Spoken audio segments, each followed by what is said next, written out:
future, talk radio will actually educate, inspire, and make you think. The future is now. Topics and music that affect your life from Universal Broadcasting Network. Tune in at ubnradio.com. She's passionate about telling stories of amazing women who are rocking the world and empowering women to live, love, and thrive. Here's your host, Catherine Gray. Hi, and welcome to this week's edition of Live, Love, Thrive, your Women's Empowerment Hour, brought to you by 360karma.com. Today, we have two special guests, which are Dr. Catherine DeUgarte and also international speaker and leadership coach Dani Rukin. And they're both going to share their stories of their past. They both have fascinating backgrounds that led them to the successful work that they're doing today. So we'll be talking to Dani later in the show, but first up, please welcome Dr. Catherine from CMD Fertility. Thank you so much. How are you? Great. How are you doing? I'm great. We're just coming off that conference, the Live, Love, Thrive conference, and thank you for being one of our sponsors. It was a fun day, wasn't it? It was an amazing conference. Yeah. You did such a fabulous job, and it was just such an amazing conference to be part of. Thank you. Thank you. Well, Live, Love, Thrive conference wouldn't be possible without great sponsors like you. So thank you for getting behind us. And I can understand, fertility really is about women's empowerment, isn't it? Absolutely. Yeah. It's taking charge of your own body. It is. It is. And that's something on the horizon that'll be interesting to see how it plays out in our country. But first of all, I want to talk a little bit about your background and your path to becoming a fertility doctor. You have a really fascinating background. I know you were born in Romania. Correct. Yes.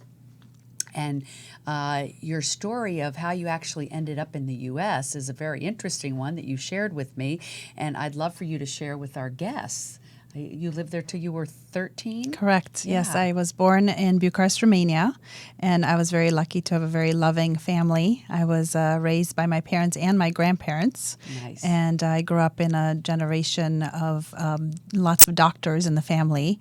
My grandfather was a doctor. His dad was actually one of the first pediatricians in Romania. Wow. My uncle's a doctor, so I was interested in becoming a doctor from when I was 3 years old. Oh, my gosh. And I always never changed my dream, basically, to become a doctor. And you were the first female in your family to Correct. become a doctor. Correct. I love it. Love it. And then my dad was a physicist, so also a scientist, and he knew that being in Romania at the time, it was under the Ceausescu regime. He was a dictator, and it was a very dark place to live at the time. And so he was lucky enough to go on a trip to the United States on a physics mission and decided to never come back and declared political asylum when I was 10. And my mom knew that he was not planning on coming back. It was a very hard decision because she was very close to her parents, and it was hard for her to move here. But she knew that it was the right thing to do for me and have a future for me, a much better future. So I know you were telling me a really interesting story about it was President Bush that helped you get the passports. Only like 10 were issued at that time or Correct. something? It was really tough for my dad to get us out because there was some international law that you can't separate a family, but it still took about 3 years for us to be able to get out of Romania. And so he wrote a letter to Elie Wiesel, who was a friend of the family at the time, and also a letter to George Bush, who was the vice president at the time, to Reagan. And Schultz at the time was the one who went to Romania with a list of 10 people from the letter that my dad wrote, and I think Elie Wiesel helped as well. And we were 2 of the 10 people that got their passports the next day after he came to Romania. It was amazing. Oh my gosh, I have chills. Yeah. That's like, wow, you then- really lucked out. I mean, you were meant to be here. And then we had 2 suitcases and 2 weeks to pack, and we were out of there. Wow. People here just that are born here can't imagine, I don't think, what it's like to live in a dictatorship. And, you were kind of describing your childhood to me living there. And I'd love you to share that, about the lack of food and the ability to voice your opinion. And, things like that. Tell me a little bit what it was like to Sure. live there. Well, first of all, we weren't allowed to say anything bad about the president. In fact, Oh, boy, those days are gone yes, here, right? exactly. No comedians Yeah. at night. There was a whole Oh, they didn't have brainwashing. Saturday Night Live, huh? No Saturday Night Live. There was Boy, they major missed out. brainwashing. Yeah, absolutely.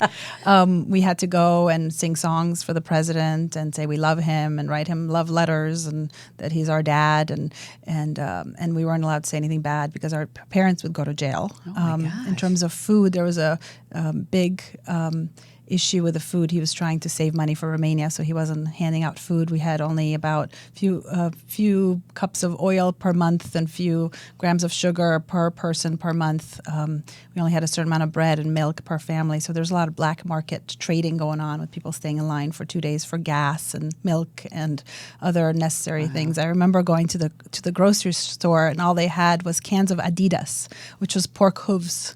That's the only thing they had in the my whole gosh. supermarket, nothing else. And Wow. I never tried one, but I still don't want to. But Yeah. I remember that Yeah, picture that's vividly. where you drew the line. Yeah, and but we were lucky enough to have resources to try to figure out how to get food and trade different things. My grandfather was a doctor, and my mom was very artistic, so she would make cards and she would sell. I remember feather flowers. So she would sell that to make money to buy food from people. For example, gypsies that had 10 kids, so they would have more food per family. So there was a lot of trading going on. I think, in this country that there's so much, it's just so plentiful. Even for the people that don't have much, it's so much more than people have in other places like this that Exactly. have this type of dictatorship. And right? people, exactly. And people don't appreciate the basic things like taking a shower. We didn't have any water, actually. We had only drips. And so we would start the bath in the morning. And by the time the night came, we would have a full bathtub of water because it was just really just dripping. And so I would be the first one to take a bath, and then my mom, and then my grandparents. And so everybody would take in the same water Wow. because there was only that one water, drops Wow. from the one day. And we had to boil the water to make it warm. And at night, I remember sleeping with bottles of hot water because we didn't have any heat. And how did I can't imagine how that must have felt to have your dad, come here and then not come back, and I guess there was even you said it was 3 years, so you probably were wondering if and when it was going to happen that you could even come here. Yes, I didn't know when it was going to happen, but I knew it was something better because I had actually gone to the U.S. on a trip with my grandparents when I was 9.5, and where? to Montreal and to New York City, and I fell in love with the World Trade Center, and I just loved America, and I just remember seeing supermarket and just being so amazed at how much wealth there is in this country and how much Right. freedom people have. They can walk around on the street and talk about whatever they want, and Yeah. it was just fascinating. So I knew it was worth the wait. I also wonder sometimes if you have the ability to get to see something, if your mind is so powerful on manifesting it, like once you saw it, I don't know if you believe in these things, but I think like the universe can kind of conspire to make it happen when you really intently have in your mind, that's where I want to be. Absolutely. That's I do been believe that. my Yeah. desire in life, and just knowing what I want and where I need to be, and it Yeah. helps you get there. And that fact that you took that trip, I bet really inspired, because had you not ever seen it, you wouldn't even have known to think What to about look it or for. dream about Exactly. it. Yeah. Exactly. And then not only did you come here under these circumstances, but you came here and really are living the American dream. I mean, to become a doctor, let's face it, that's one of the most prestigious things you could possibly do anywhere in the world. And so I think it's wonderful that you took that path, especially being the first woman in your family Yeah. to take that path. Did the men in the family, I bet they were supportive? Everybody in my Yeah. family has always been supportive of my decision, and That's they knew cool. that I have much more chance and opportunity here than in Romania. Yeah, for sure. And we started out Do they with have women doctors there? They do. They have Yeah, lots of women they doctors. do now. Yeah. Yeah. But you don't have as much choice about what type of practice you have. I see. So they kind of tell you what you'll be doing. Especially in the communist era, you couldn't Right. choose to work at a certain hospital. They would take you to wherever you would be needed. Oh, wow. And so since you were 3, you knew you wanted to do this. Yes, I used That's to really cool. play with my dolls. I used to play Yeah. doctor with my dolls because I was an only child. So Yeah. play with them a lot. Some people say that they feel like they have a calling, you know, and I think when you're 3 years old and you already know what you want to do, it must be a calling. Yes, and when I was Yeah. in first grade, I was the Red Cross representative for the class. So if anybody got hurt, I would give them the Band-Aid, and I had a little. Oh, I love I still have it. a picture of me. I have to find that for you with Yeah. a Red Cross. That's cool. Yeah. So fast forward. So now you come to the United States, and this is where you studied at Boston University, yes? Correct. I came to seventh grade. So I started in April, which was really difficult because I didn't speak English very well. I had taken a few months of English before I came. So I knew the basics, and they threw me into the end of seventh grade. So that was a tough school, and it wasn't a very good school. And so we lived in a very small apartment, I remember, full of roaches and full of furniture that my dad had found in the garbage, really.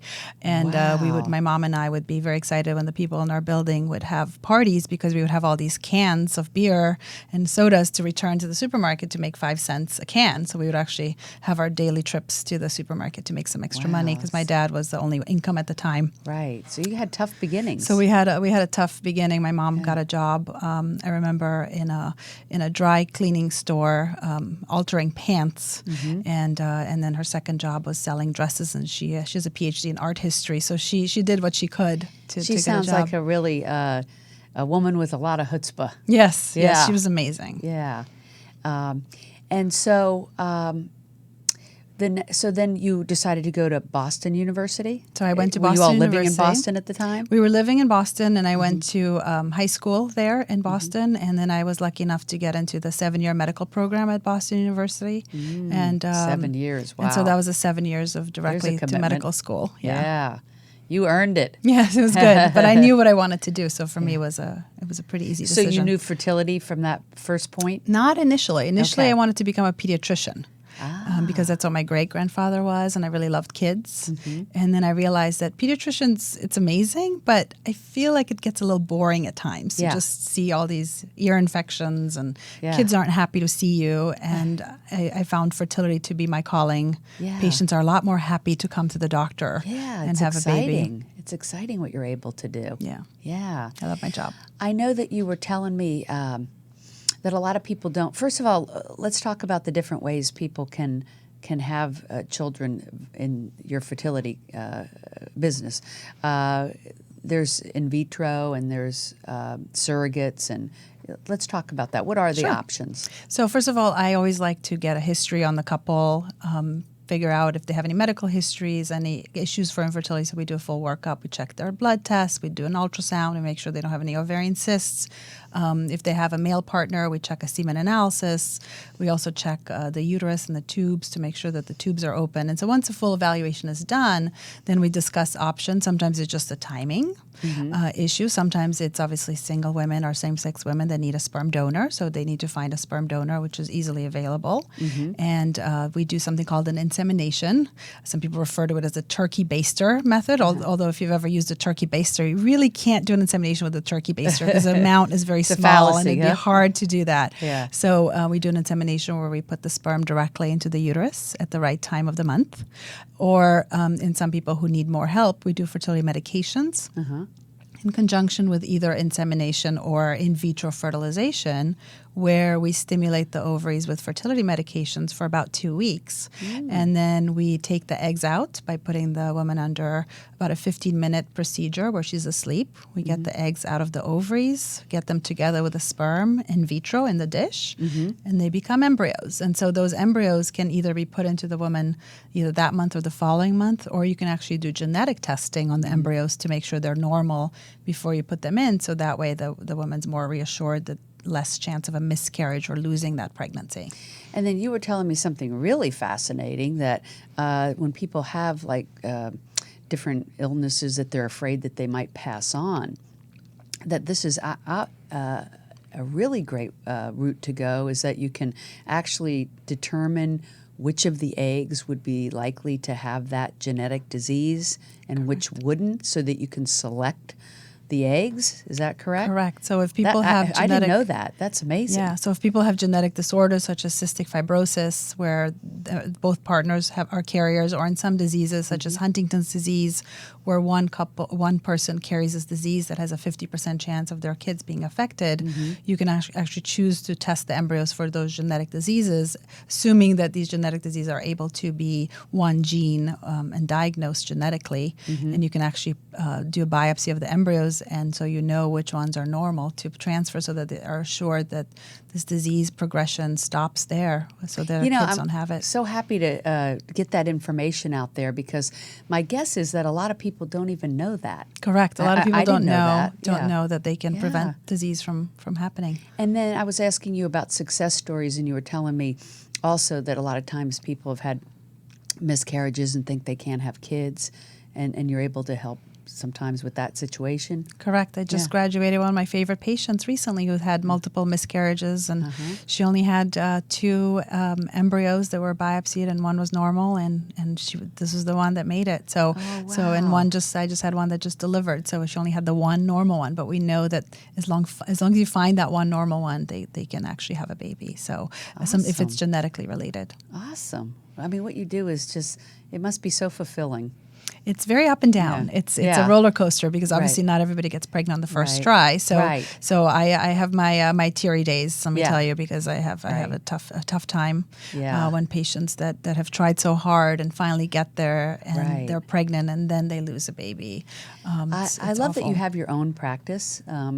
It's your own facility center, CMD, and I feel like knowing a lot of fertility centers in the LA area, I think you're one of the only ones that is a woman-owned business. There's a few other There's ones. a few. Yeah. You'd think it would be more prevalent with the topic that it is, but I know it's not a lot. So I think that's awesome. I would think a woman would really appreciate going to a woman. I don't know. There's some sensitivity about that would feel right, I think. I'm sure it's a plus. Yeah, people like that, and we try to make it as one big happy family. That we try to have everybody on board, the staff. Yeah, everybody feels very comfortable with my I nurses. could see that. That is the vibe of your office. It's basically a lot of hand holding, and I Yeah. give my patients my cell phone number so they can call me, and if they have any my. questions. So I'm pretty much available pretty much all the time for my patients. That's cool. And I wanted to share, you told me about your very first patients, which actually weren't in LA, but they were in Michigan, because I guess that's where you started your practice. And it was 2 women. And tell me that story. Sure. So that was my first patient that I had in Michigan when I moved there. My husband did his fellowship at University of Michigan, so we moved there for 2 years. And I worked at Henry Ford Hospital, and it's a little more conservative in Michigan than it is in LA. And so I had a same-sex couple who came to me, and they wanted to take the eggs from one and then the other one was going to carry the baby. And initially the nurses were like, "What? You want to do what? Yeah. How are you going to do that? We don't really do that in Michigan." And I was like, "Well, you do now. Yeah. I'm from California. We do things like these in California." And sure enough, we gave one hormones, and then we timed the other one's uterus so that she was ready to receive the embryos from her partner. And they picked a sperm donor, and they got pregnant on the first try, and it was great because they both got to be part of it. One was the genetic mother, and one was the mom that carried the baby. And That's so so it was cool. a really So cool one thing of to them, do. it was their eggs, and the other one carried Correct. the other one's eggs. Oh, that is beautiful. So it Correct. truly was their union. child together. Yeah. And, I love that. And one of the other really cool stories that I had is I had a lovely couple who came, and the first baby was conceived with one of the uncles, obviously the opposite uncle, and then the second baby was conceived, so the other member of the couple carried the baby with the other uncle. So basically, genetically, these children are exactly perfect. That's really cool. Yeah. We've just come so far, haven't we? Absolutely. So tell me, what are some of your success stories other than what we've talked about that you would like to share that really stick out in your mind as being something that really made you just really proud of what you do? Well, one of my favorite patients that had been trying for many years and delivered finally ended up being on my birthday. It was very special. And it was your last year on birthday? my birthday. And then I went to the hospital and saw the baby. And that's and cool. he's So such they a have cute your little same baby. birthday. Baby Andrew. He's very cute. And so it's really nice to see because you definitely bond with your patients, especially I can knowing imagine. them for so long. And I have many of them that I keep in touch with, and they come and visit me. And I'm getting older because I've had several patients have 3 babies with me. Wow. So it's funny. I guess pretty soon they'll be graduating from college. But no, it's funny. Time goes by, and it's really amazing seeing that everybody eventually gets there. That's what keeps me going because it's tough with the miscarriages and the failures. But everybody but as long somehow as they keep persevering, it can normally happen. exactly. Wow. Sometimes Yeah, with it will help. be interesting to see them because you'll see them, these kids, and eventually, Right. as you get older, Yes. go through college and start businesses and have their own kids Right. and whatever. That's going to be really cool. Yeah, But I that's would really think awesome. of all the doctors that this type of a doctor would seem more like family to the people. Yeah. I mean, you've helped them create a family. That's like really special. I know it's amazing. Yeah, it's amazing. it is. So that's what made you decide to go down this path, is that you just felt it was a calling. And what is it that you love so much about it?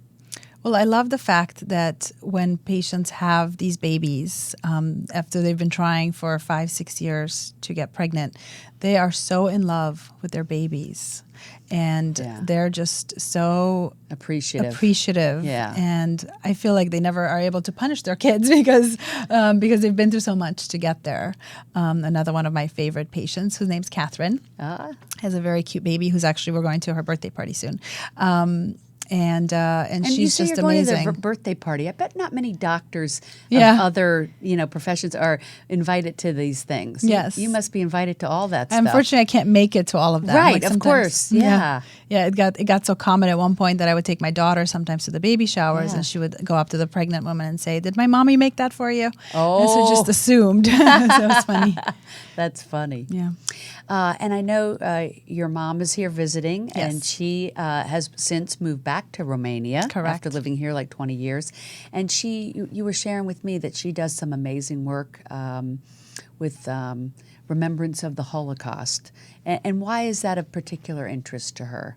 So we have a long history in our family.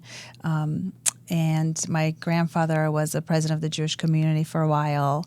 And my mom, when she moved back to take care of my grandparents, she became involved with the Jewish community in Romania. And there's not many Jewish people left in Romania. A lot of them have either left or they're older.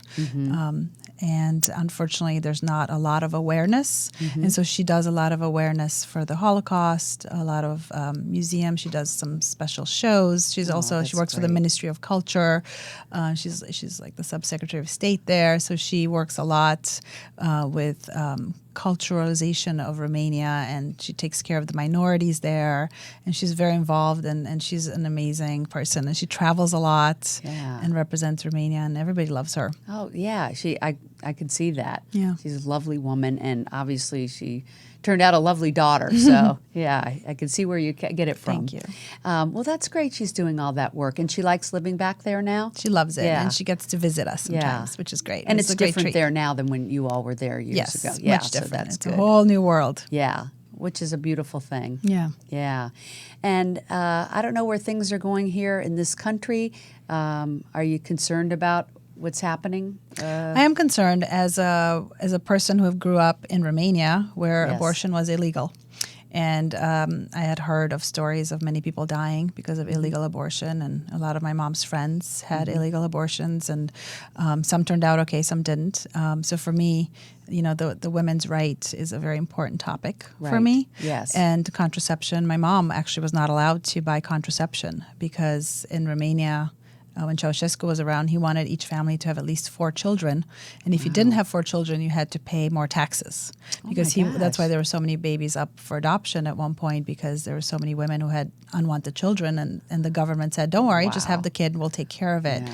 And so what did they do with the kid? They put it in orphanages, and they ended up being sick and not well taken care of. I think it's a concern of a lot of people here. So I just wanted to get your opinion since you're in that space. And boy, I'm so happy that you moved to America and that you're doing amazing things here and that you're just this incredible female doctor that is a great example to other young girls coming up, including your daughter. Yes, right? absolutely. You think she'll be a doctor? So far, she wants to be an infertility doctor. Oh my gosh, that's what she tells so cool. people. So I figured out that I only probably will. I have to work 22 more years, and I can just hand her over my practice, and we can change the name. I love it. I love it. Believe me, those 22 years will go so fast. Yes, absolutely. But enjoy them. Thank you. So happy to have you on the show. Thank you for the wonderful work that you're doing and really making such a difference. Thank you for having me, and thank you for being so amazing. Thank you. Back at you. Okay, we will be right back with Dani Rukin. Stay tuned. Do you want to have more passion and purpose in your day-to-day? Are you yearning to ignite your power within? Now, more than ever, the world needs women who dream big, inspire others, and are living their greater purpose. There's never been a better time to up your game and make your success happen now. Contact Dani Rukin for a complimentary consultation and find out more about how you can become more effective, energized, and empowered while making a difference in doing what you love. Go to www.danirukin.com. The Live, Love, Thrive radio show is produced by 360karma.com. Are you a 360 Karma woman? If so, spread the word. Be sure to follow us on social media at 360 Karma Women on Facebook, Twitter, and Instagram. Please like us and share us with family and friends. This is the year of the woman, and we are stronger together. The Live, Love, Thrive program is brought to you in part by Honda of downtown Los Angeles, supporting the equality and empowerment of women. And we are back with Dani Rukin, who is a speaker and leadership coach. Welcome, Dani Rukin. Thanks a lot, Catherine. How are you? Great. Good. Great. Good. I just came off of the Live, Love, Thrive conference. I know. You were an incredible speaker. We were so happy to have you there. It was a great You rocked it.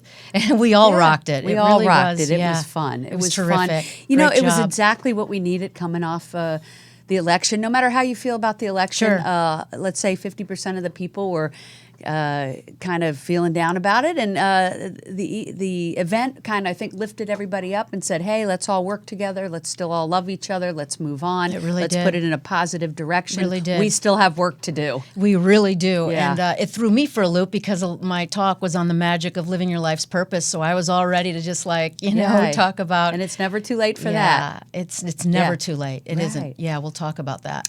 So what I wanted to say is Thanks. that I wanted to talk about your background because I always think people's backgrounds lead them to what they're doing in their calling. And so you came from, when you tell me when you tell me the stories, they're kind of comedic, and I'd love you to share them about growing up in Brooklyn. Right? I mean, not Brooklyn. No. I'm sorry. I know you from Brooklyn. I lived in from Brooklyn. Chicago. Yeah. Chicago, New York, whatever. But anyway, growing up in Chicago with a I could say Chicago kind of guy. Yeah, Chicago kind of guy, kind of that mafioso crowd that your dad was hanging with that are colorful. Not really, but yeah. Colorful Yeah. and fun. Yeah. Great guys, right? Great guys. Yeah. My dad had his, the guys. And Yeah. they lived quite a life. And After the divorce. Yeah, there you go. And then I know also, speaking of your background, which let's talk about, but you did a one-woman show about it, and Yeah. and so let's just here talk about here in Hollywood. Yeah, a few Yeah. years ago, it was a lot of fun. Yeah. Yeah, I think that it was really. I think when you own your story, it stops eating you up alive, and when you start expressing it and sharing it, and not doing that in order to heal yourself, like do your healing and do your inner work, but also really get out there and own your story rather than complaining about it. And So many people like hold on to their past and go, oh, I had this, rough childhood and and I'm going to drag it all the way through my life with me. I'm never letting go of it. I'm never forgiving. I'm just going to, live in that darkness. And what you're saying is shed some light on it. Yeah. Look at yes, forgiveness. Definitely. Yes. And move into the present yes. of whatever it is you're meant to be doing here. Yeah. But definitely, but it definitely affects who you are today. Absolutely, and definitely do the work. But it's the whole thing that we've heard before, which is get off the cross. We need the wood. Yeah. And also that, instead of being a victim, just also when we're absorbed in that, we're not able to then do with the real work that we're supposed to be doing, which is to bring out the best in ourselves and bring out the best in others. And that's what I do for a living. And it's my own story. I didn't really get much parenting from my parents. I mean, they were 19 and 21 when I came out, when I was hatched. And so I love people telling this story because how many people are listening and they came from that same background? Yeah. A lot of people back then had kids when they were 18, 19, 20. That's right. That was really common. Yeah. By the time, within 4 years span, my parents had 3 kids. Yeah, and now today, and they were kids themselves. Yeah, and I was going to say they didn't even know how to grow up themselves. So it is what it is. And what I wanted to say about that is that instead of trying to dismiss your story, really know, because it gives you more compassion and connection to what other people are going through. And I've definitely gone through my version. So what my passion is to help other people really stop complaining and blaming and really go for chasing their dreams. And there's a difference between that and wishing you could be doing something else. I think we do that as a culture. There's a lot of drama in the fantasy. Or pretending that your background didn't happen rather than just owning it. Yeah. And so when we let go of that fantasy and escapism, there's a difference between making our dreams, living our dreams and fulfilling our dreams rather than living in fantasy land. And so rather than focusing when we're living our purpose, we're not wishing what we could be doing, because that still keeps us stuck. Instead, we just look at what comes naturally to you and what you care about and what lights you up. What I do lights me up. That's a good sign that you're on the right track. Right. So now let's back up, because we didn't tell them about this colorful background of yours. And I know you actually had shared with me a story about you'd actually videotaped your grandparents and whatnot. And just tell me a little bit about that and what happened to the tape. Yeah. So, I moved to San Francisco. I was out of the house when I was very, very young, and I went west right away to the land of, freedom and to be myself.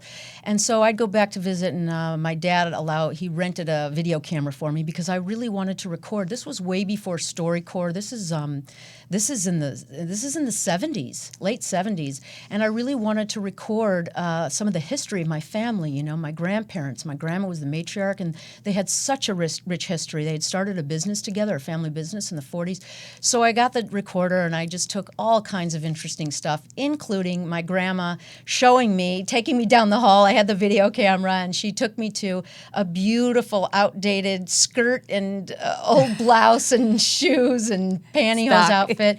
She just thought it would be perfect for me, and then I took my grandma and grandpa telling their history and our our everything, and then bickering over the unimportant details, and I got all that.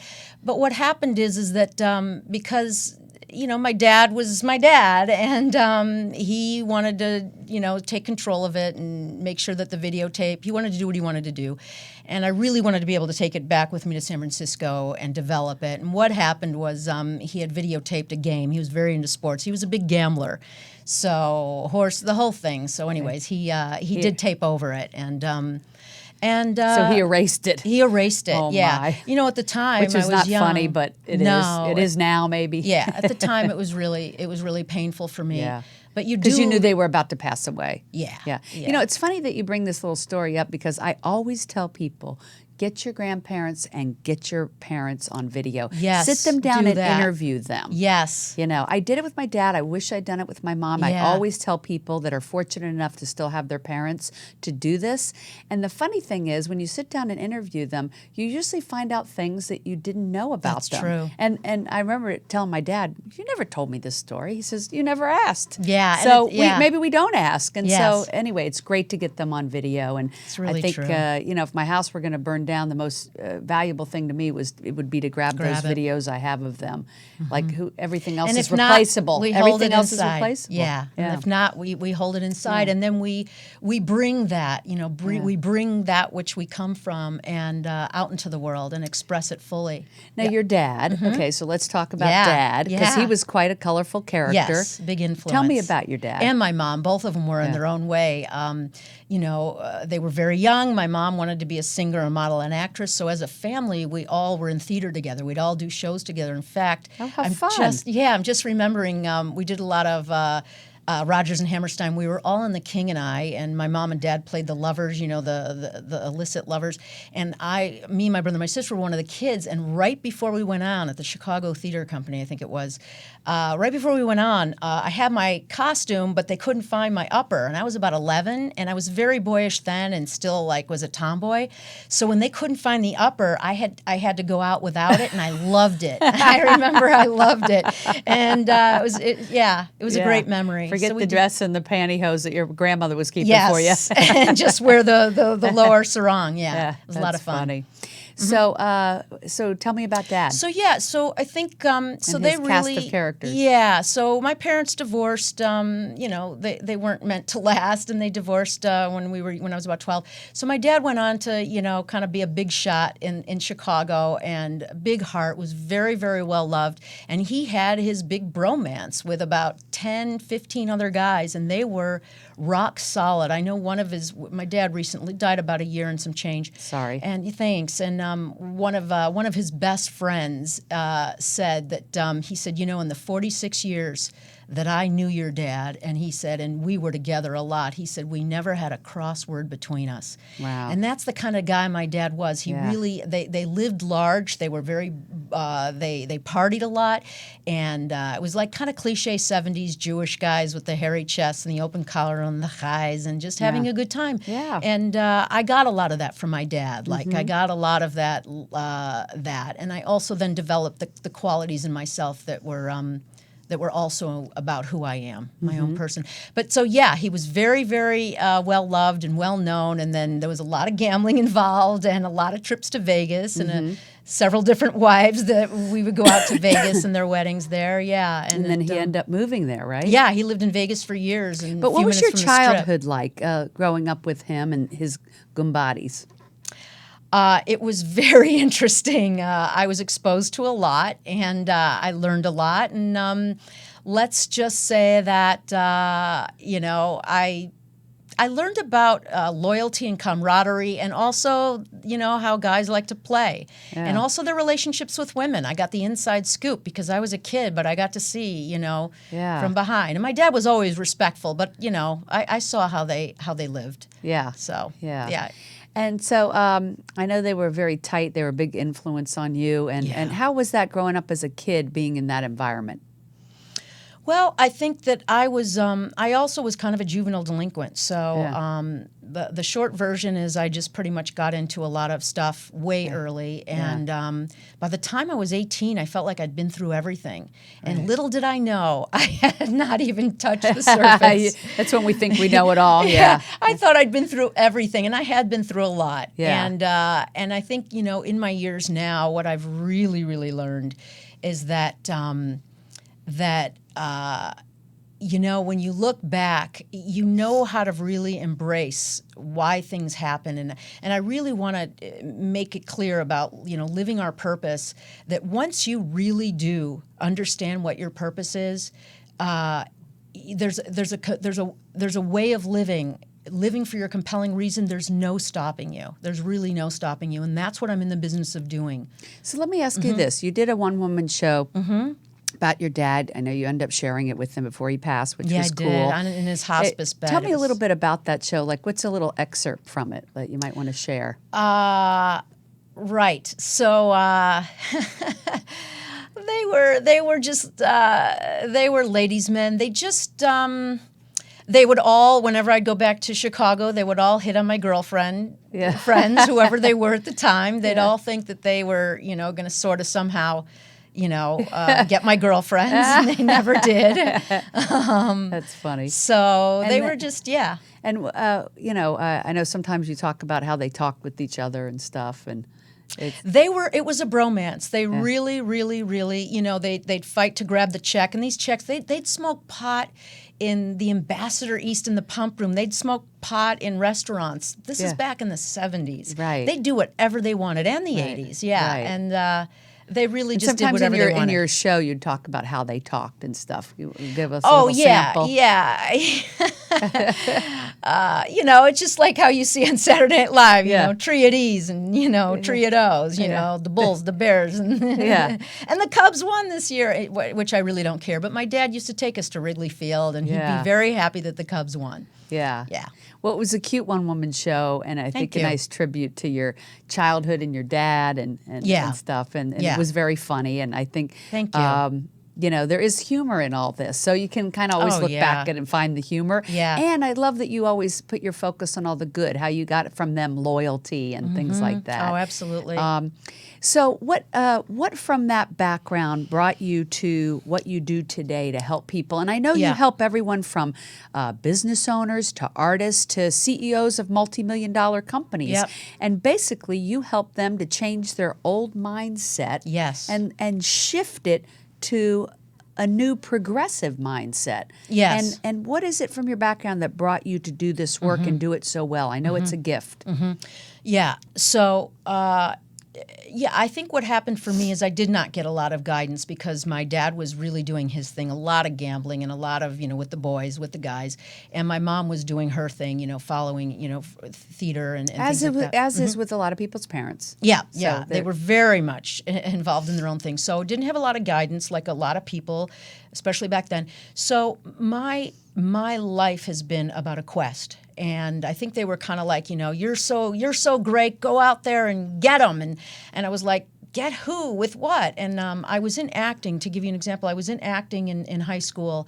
And I had the leads and I always got, all the stuff. And it was my passion, but I didn't have the self-esteem to go for it. And one of my fellow students who I was in a lot of drama, theater things with in high school, he did have that, and he's a big star now. And who was that? Oh, it doesn't matter. Oh, okay. But he's great. He's everybody knows him. But it shows you the difference between when with that confidence and you know what you want. My journey was much different. I was also needing to come out. It was a lot of internal, but I was on a quest, and so I went west to San Francisco, and I was in hot pursuit of who I really am. And so a lot of what my life has been is to know who I am and to know how to love myself, how to trust myself, how to inspire myself and not look outside of myself.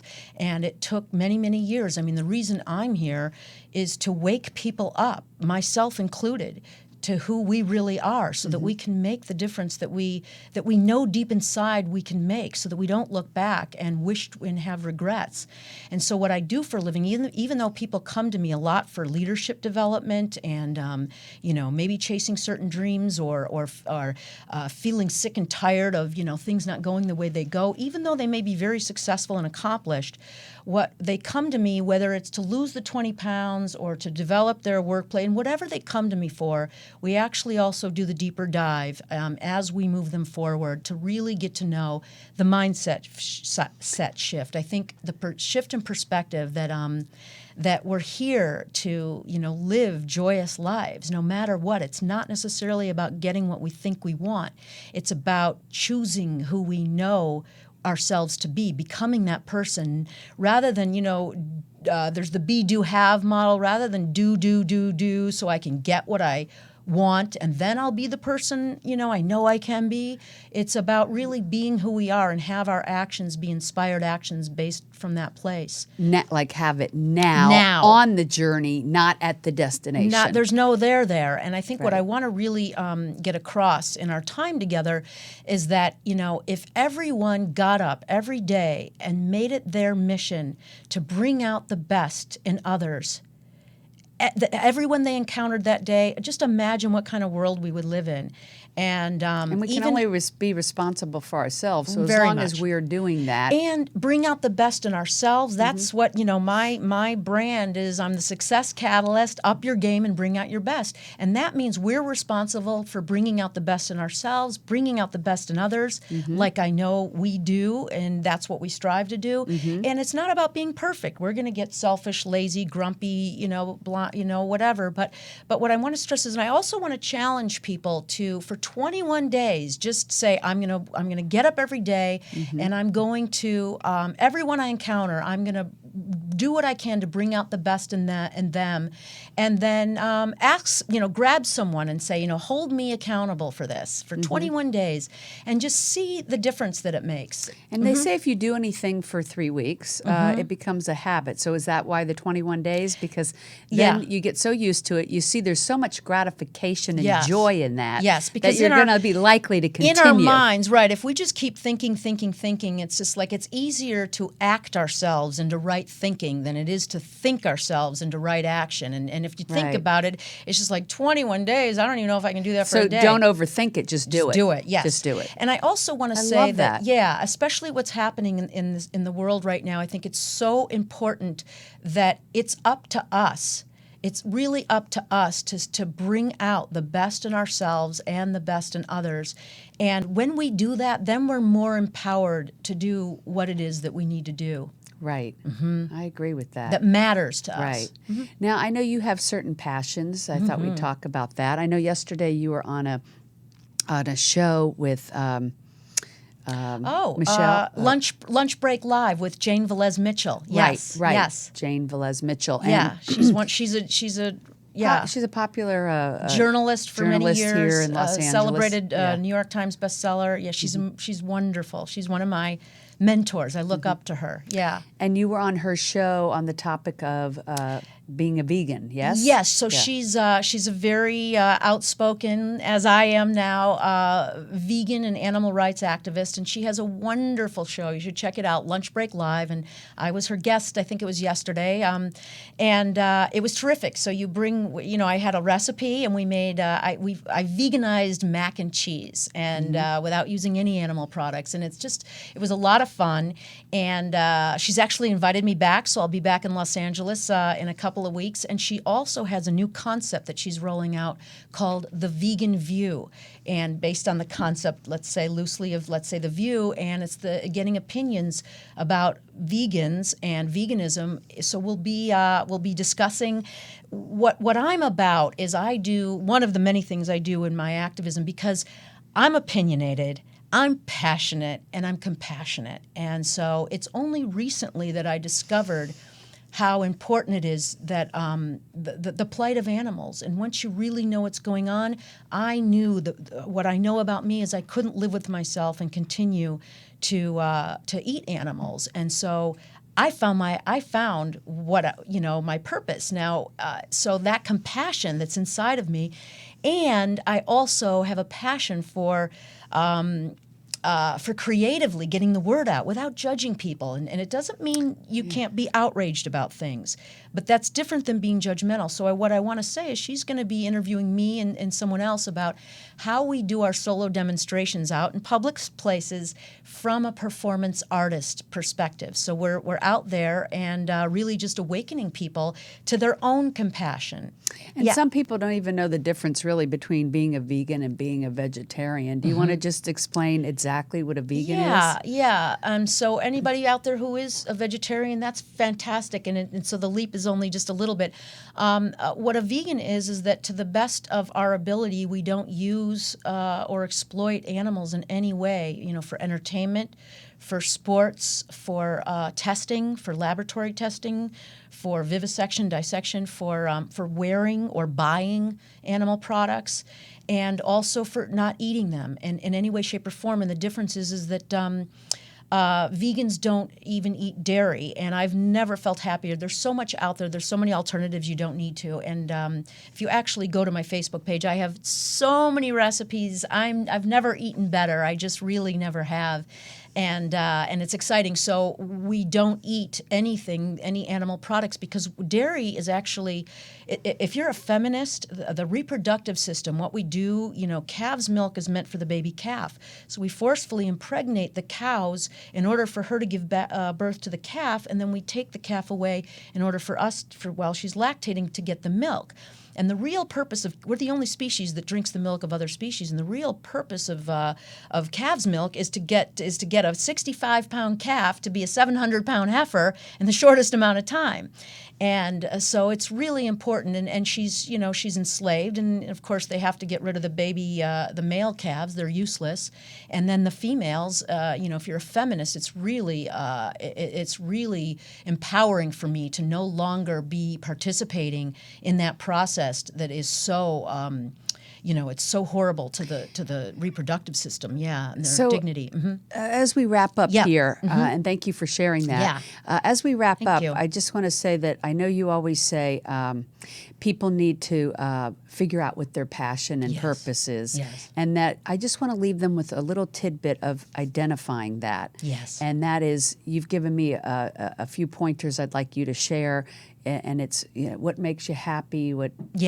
So you want to ask yourself, you want to remember that most of us are conditioned to be a certain way, and we're just tolerating life. We're just tolerating and settling. So once you decide what we're here to find our purpose, and it's not somewhere out there, we choose it. And so what you do is you ask yourself some powerful questions and allow it to lead you to where it does. And you ask yourself, what makes me come alive?